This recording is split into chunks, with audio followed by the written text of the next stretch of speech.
నమస్తే, నేను మీ గోపి. వెల్కమ్ బ్యాక్ టు మనంటి. ప్రస్తుతం మనతో పాటున్నారు ప్రముఖ జర్నలిస్ట్ కట్టా కార్తిక్ గారు ఉన్నారు. ఆయనతో మాట్లాడదాం. నమస్తే అండి. నమస్తే గోపి. సో యాక్చువల్గా మన తెలుగు రెండు రాష్ట్రాల్లో, అదేవిధంగా కర్ణాటక రాష్ట్రంలో కూడా ఒక అతనైతే బాగా ఫేమస్ అవుతున్నాడు. అతని పేరు అప్పాజీ అలియాస్ మల్లికార్జున ముత్య. ఇతను ఏంటంటే మన తెలంగాణ రాష్ట్రంలోకి వచ్చి కొంతమంది ప్రముఖ నాయకులను కలుస్తున్నారు, బిజినెస్ మ్యాన్స్ని కలుస్తున్నారు. సో అతను సోషల్ మీడియాలో బాగా ఎలివేషన్ పెంచుకుంటున్నాడు. అతనికి కాలజ్ఞానం తెలుసు, భవిష్యవాణి తెలుసు, ప్రజల పేర్లు చెప్పేస్తున్నాడు, ప్రజల ఫోన్ నెంబర్లు చెప్పేస్తున్నాడు, ప్రజలకి ఎవరితో గొడవ ఉందని చెప్పేస్తున్నాడు, రేపు పొద్దున్న నీకేం జరగబోతుందని చెప్పేస్తున్నాడు, ప్రతి ఒక్కటి పూసగుచ్చినట్టు చెప్పేస్తున్నాడు. అసలు ఏంది, అసలు ఆయన ఎవరు అనే పూర్తి అంశాలు మీ దగ్గర కొన్ని సమగ్ర సమాచారం ఉందంట. అసలు ఏంటి ఆ సమాచారం మీ మాటలు? అంటే ఒక వ్యక్తి గురించిన పూర్తి సమాచారం సేకరించేటువంటి అవసరం కానీ అన్నిటి విషయం ఏంటంటే నేను ఏ వ్యక్తిని కూడా వ్యక్తిగతంగా టార్గెట్ చేయను.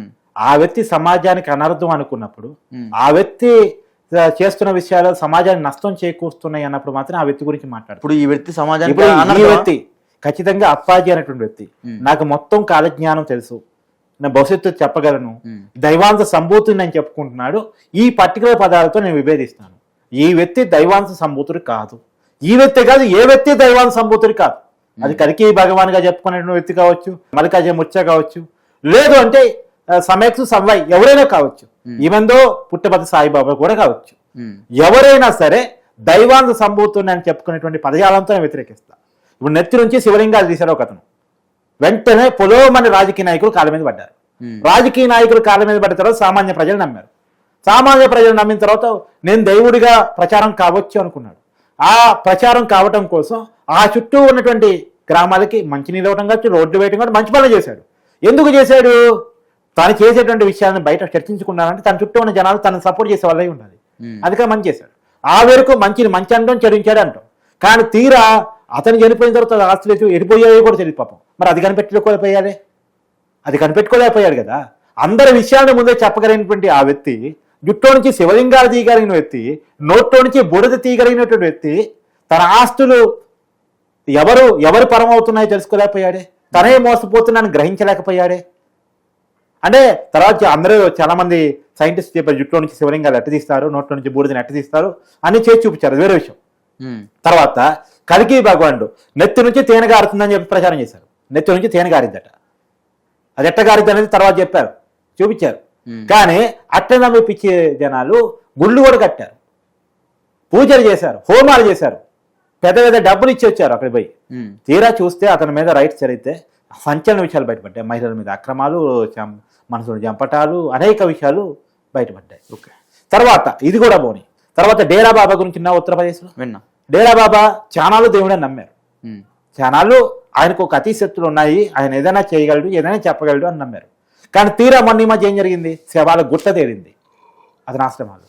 వీళ్ళంతా ఎందుకు ఉంటారు అంటే భూముల్ని కబ్జా పెట్టడం కోసం, ఆ కబ్జాలు కానరాకుండా ఉండటం కోసం, నల్లధనాన్ని వైట్ చేయటం కోసం, వైట్ని బ్లాక్ చేయటం కోసం, దీనికోసం ఉంటారు. వీళ్ళు వెనకాల రాజకీయ నాయకులు ఉంటారు, వీళ్ళని ప్రమోట్ చేస్తూ ఉంటారు. వీళ్ళు సోషల్ మీడియా టీంలు పెట్టుకుంటారు. వీళ్ళు సోషల్ మీడియా టీంలు పెట్టుకొని వీళ్ళు కొంతమంది సమాచారం సేకరించి అది చెప్పి వాటిని దాన్ని ప్రమోట్ చేసి వాళ్ళ ద్వారా ఎవరైతే చెప్పబడ్డారో వాళ్ళ ద్వారా మా సమాచారాన్ని నా స్వామీజీ చూసి ఎంత గొప్పగా చెప్పగలిగాడని వీడియోల ద్వారా ప్రమోషన్ పెంచుకొని ఎలివేషన్ ఇచ్చుకుంటూ ఉంటారు. నాకు ఓ మాట చెప్పు, ఆయన తెలంగాణ వచ్చి కొంతమంది రాజకీయ నాయకులు కలిసారని నువ్వే చెప్తున్నావు. మరి నేను చెప్పడం కాదు, వీడియో కూడా ఆయన నిజంగా దోషం చెప్పగలిగే పరిస్థితుల్లో ఆయన ఉంటే, ఆయన దైవాంశ సంభూతుడు అయి ఉంటే అతను పోయి అందరూ కలుస్తాడా? అతను వచ్చి అందరినీ కలుస్తాడా? అతను ఒక రాజకీయ నాయకులను కలవాల్సిన అవసరం ఏంటి అసలు? బేసిక్గా ఓ జ్యోతిష్కుడు, దైవాంశ సంభూతుడు, సమాజాన్ని మొత్తం చూడగలిగిన వ్యక్తి, రేపేం జరుగుతుందో ఎల్లుండి ఏం జరుగుతుందో తెలియగలిగిన వ్యక్తి, అంటే బ్రహ్మజ్ఞానం తెలిసినటువంటి వ్యక్తి రాజకీయ నాయకుని కలవాల్సిన అవసరం ఎందుకు వచ్చింది? అంటే ఇది అర్థం కావట్లేదు ఇక్కడ ఏదో జరుగుతుంది. అంటే ఒకటి అర్థమైంది, మీరు చెప్పిన నాకు అర్థమైంది. బట్ ఒక అంటే మనలాంటి జర్నలిస్ట్ ఇల్లు అడగ్గా ఆయన ఏం చెప్పారంటే ఆయన కోసం వెళ్ళట్లేదు, ఆయన పక్కన వాళ్ళని డైలీ ఫోన్ చేసి బతిమలాడుతూ ఉంటారు. సో అందుకని జస్ట్ వెళ్ళి కలిసి వస్తా తప్ప అంతకుమించి నేను వెళ్ళను అని చెప్తున్నా. అది నాకు టైం కుదిరితే వెళ్తా, లేకపోతే టైం కుదరకపోని అబ్బా. నువ్వు దైవాన్ని సంబోతుడివి, దేవుడి దగ్గరికి మనిషి వస్తాడా? మనిషి దగ్గర దేవుడు పోతాడా? ఎవరు ఎక్కడికి పోవాలి? దేవుడిని మనం నమ్మాలి, కలవాలి. మనం గుడికి కొన్నిసార్లు దేవుడు కూడా మనిషి దగ్గరకు వెళ్తా ఉంటాడు కదా. అన్ని పూజలు పునస్కారాలు యోగాలు చేసినప్పుడు నువ్వు మంచి చేస్తున్నావు నమ్మినప్పుడు పోతాడు. కానీ నా దగ్గర రాజకీయ నాయకుల దగ్గరికి పోతున్నాడు, 10 మంది దగ్గరికి ఏం పోవట్లేదుగా. నీ దగ్గరికి ఆయన వచ్చాడా? నా దగ్గరికి అయితే రాలే. నీ దగ్గరికి వచ్చి ఉంటే సమాచారం నాకు. అదే రాజకీయ నాయకుల దగ్గరికి ఎందుకు పోతున్నారు పర్టికులర్ గా? పవర్ ఉన్న వాళ్ళ దగ్గరికి ఎందుకు పోతున్నాడు పర్టికులర్గా? పవర్ లేని దగ్గర కూడా వెళ్ళారు కదా. పవర్ ఉన్న వాళ్ళ దగ్గరికే పోతున్నాడు. నేను చూసినటువంటి వీడియోలో పవర్ ఉన్న వాళ్ళ దగ్గరికే పోయాడు. పవర్ అంటే ఆ ఏరియాలో దమ్ము ఉన్నాడు, వాళ్ళు తనని కలిస్తే ఆ వీడియో ద్వారా తనకి ప్రమోషన్ వస్తుంది అనుకున్న వాళ్ళ దగ్గరికే పోయాడు. ఎవరి దగ్గర నీ దగ్గరికి అయితే రాలే, నా దగ్గరికి అయితే రాలే, మన కెమెరా మన దగ్గరికి అయితే రాలే, మన వీడియో ఎడిటర్ దగ్గరికి అయితే రాడు కూడా నాకు తెలిసినంత వరకు. ఆయన దగ్గరికి పోవాలి మనలాంటి వాళ్ళం అయితే. ఆయనకి ప్రమోషన్ ఎలివేషన్ వస్తుంది అనుకున్న వాళ్ళ దగ్గరికి ఆయన పోతాడు. ఎందుకు? వాళ్ళతో ఆయనకు ఉండే అవసరాలు. వాళ్ళతో ఏం అవసరాలు ఉంటే ఇందా చెప్పిన డేరా బాబా అవసరాలు, ఇందా చెప్పిన కల్కి భగవాన్ అవసరాలు, ఇందా చెప్పినటువంటి వేరే వాళ్ళ అవసరాలన్నీ ఇతనికి కూడా ఉంటాయి. ఇది కారణం.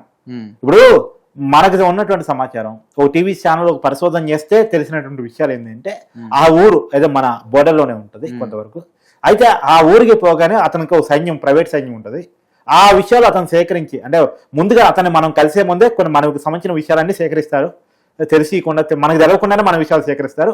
ఆ విషయాన్ని అక్కడ అతనికి చేరవేస్తారు. మన పోగానే మన మొబైల్ నెంబరు, మన పేరు చెప్పగలుగుతాడు. అదే మన వివరాలు ఇంకా ఎక్కువ తెలుసు అనుకో, ఆ వివరాలు కూడా చెప్పగలుగుతాడు.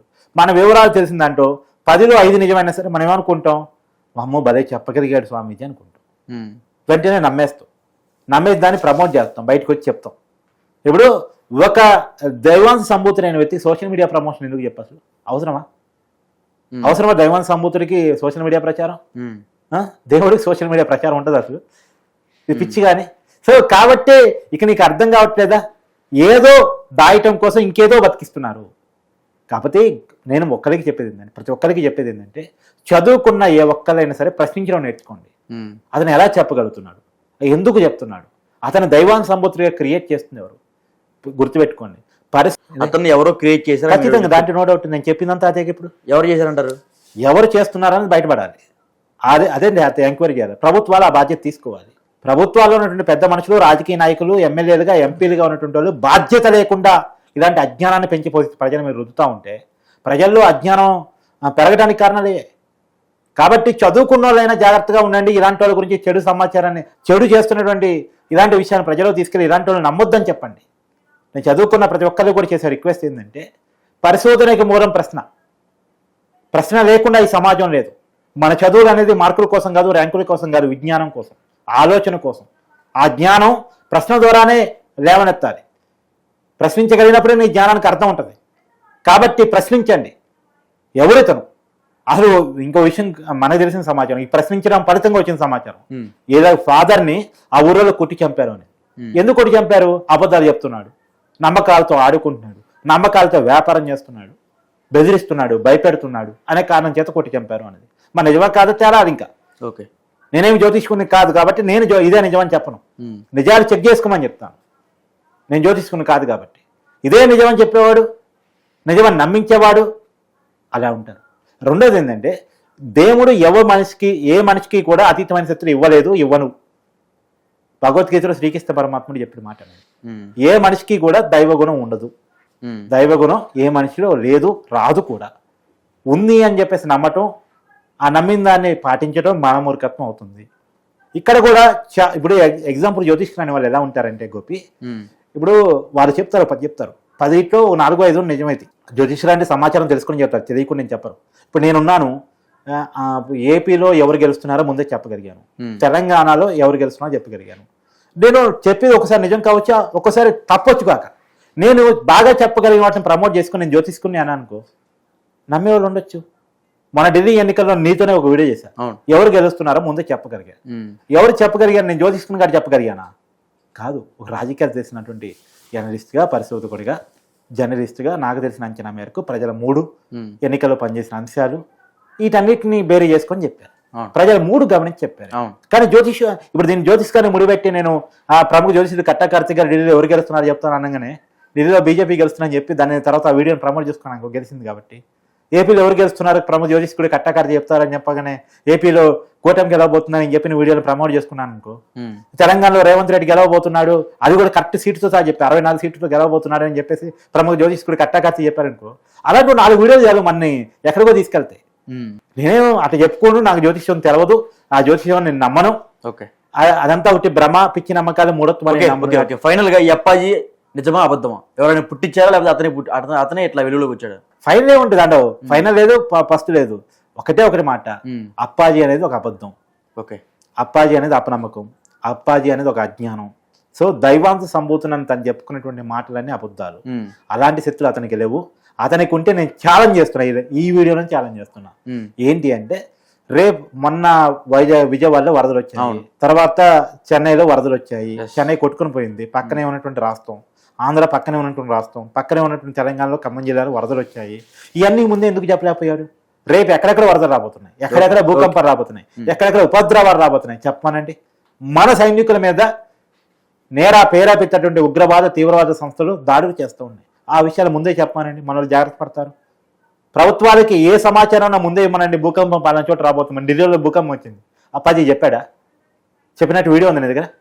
ఢిల్లీలో భూకంపం వస్తుంది అని ముందే చెప్పినటువంటి వీడియో ఉంటే చూపి నాకు, చూపి నాకు. కేరళలో వరదలు వచ్చాయి మొన్న, చాలా పెద్ద నష్టం జరిగింది, చాలా పెద్ద నష్టం జరిగింది.